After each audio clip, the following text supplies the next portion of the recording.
ABC's David Muir was with the Romney campaign in Iowa today. Every 4 years, these Iowa cornfields, these barns, become the backdrop for the first votes cast for president. Inside a factory here today, Mitt Romney continued to make his careful, steady case. But Romney has had his heart broken here in Iowa before. 4 years ago, he spent $10 million here and lost. But this time, a different strategy and a different candidate. Gone are the suits and ties, in are the jeans and the plaid shirts. And at every stop, it's the economy. And while 33% of Republicans say Romney is the most likely to beat President Obama, only 24% choose Romney as their first choice. And Jantz isn't sold, not yet. You're not convinced either, but you're here with an open mind. Yes, I am. Bob Smilek believes Romney is the most electable, but he wants more. It's one thing to have plans, but you want to know. You have to be able to translate them into action. You want action. And our poll shows the biggest hurdle, this number. Just 17% of Republicans see Romney as the honest and trustworthy candidate. 48% say Romney's passing of health care reform in Massachusetts makes them less likely to back him. His opponents often quick to claim that his Massachusetts plan isn't much different from the president's. Recently asked about inconsistencies, flip-flopping, Romney said this. That I've been as consistent as human beings can be. But his closest Republican rival in our poll, Herman Cain, tonight facing that newest headline of sexual harassment. When the skeletons come out of the closet for like Mr. Kane, you know, I don't think I'd ever have to worry about those basic good qualities for Romney. And with that newest Herman Cain headline and Rick Perry's numbers fluctuating in recent weeks, many political observers say Romney's best strategy might simply be to run down the clock as the Iowa caucuses grow closer. Diane. Here's ABC's anchor David Muir. The new cover of Time magazine today asks the question, why don't they like me? An image of Mitt Romney, of a frontrunner, unable to break away from the pack. And now he's dealing with something else, a surging Newt Gingrich, suddenly a rival who is not imploding. And Romney's own poll numbers staying right where they've been, even as others like Herman Cain fade. But don't these even numbers in Iowa right now, is that troubling for the Romney camp? Is very concerning to them. This week, Romney, who rarely grants interviews on the campaign trail, granted one to Fox News. The interviewer asked about the issues Romney has changed his mind on, mandating health care while governor, yet determined to repeal the president's health care plan if elected. Afterward, the interviewer said Romney told him it was uncalled for. So today, Romney was back, trying to turn the page. But Romney hasn't been on a Sunday morning political show in nearly 2 years. On the trail in Iowa with Romney, we saw firsthand how careful the campaign is. What do you make of it? Let's see, my pen is... Romney often bypassing reporters on the rope line, but it's a strategy tonight increasingly under fire. Us included, in fact. Mitt Romney, of course, looking for that turbo boost, as Diane points out, because even as Herman Cain tanks in the polls there in Iowa, there is now someone else, Newt Gingrich, who said right here last night, Diane, to Jake Tapper, he's going to be the nominee, and Iowa is now just a month away. He made that bold declaration. Thank you, David, tonight.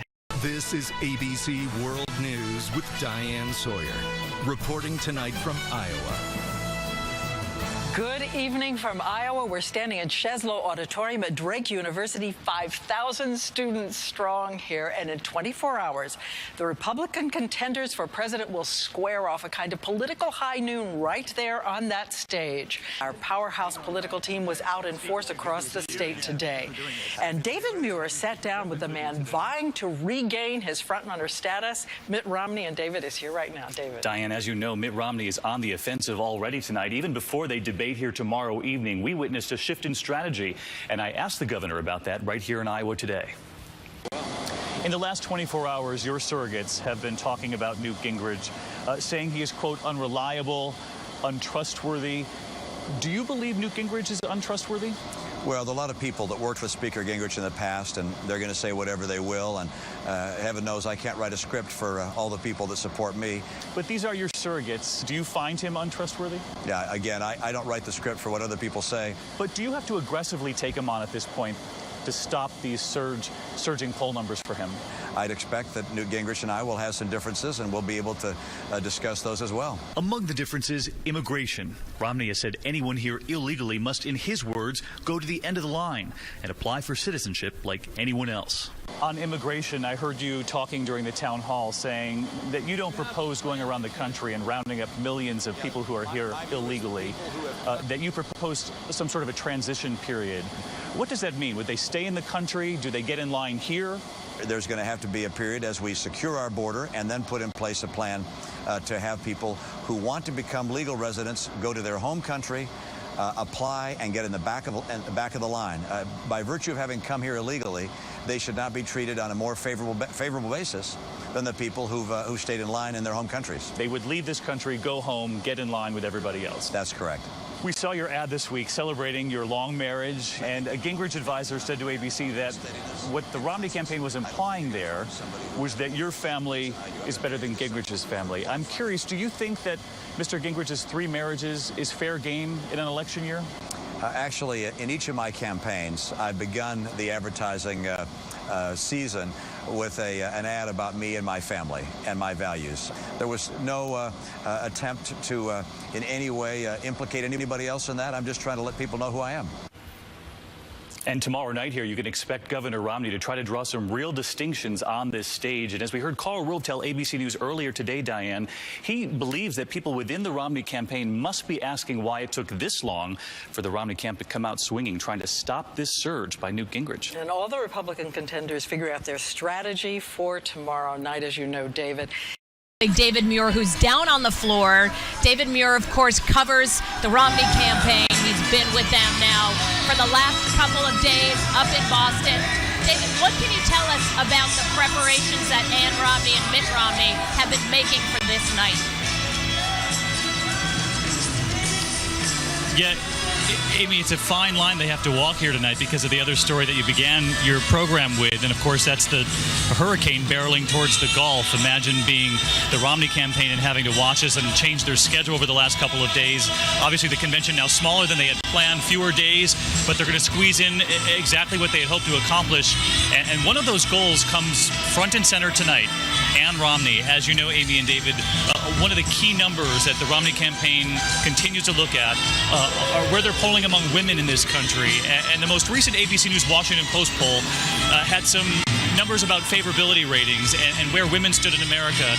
More find him unfavorable than do favorable. And so tonight is a huge opportunity, they believe, with this sort of primetime appeal of Ann Romney to tell her story, offer a more personal side of him, hope to make him more likable to voters who perhaps don't know about him, who haven't tuned in to the presidential race until now. We received excerpts from the campaign just a short time ago. She's expected when she takes this stage here behind me to talk more about the marriage. And she says in the excerpts that we have looked at that many people think of our marriage and talking about her marriage with Mitt as a storybook marriage. And she said in storybooks, they don't talk about breast cancer or MS, and she'll make the point that theirs is not a storybook marriage, but a real marriage. I think that's a real attempt to try to make them relatable to many of the people in the country who so far might not be sold yet on Mitt Romney's candidacy.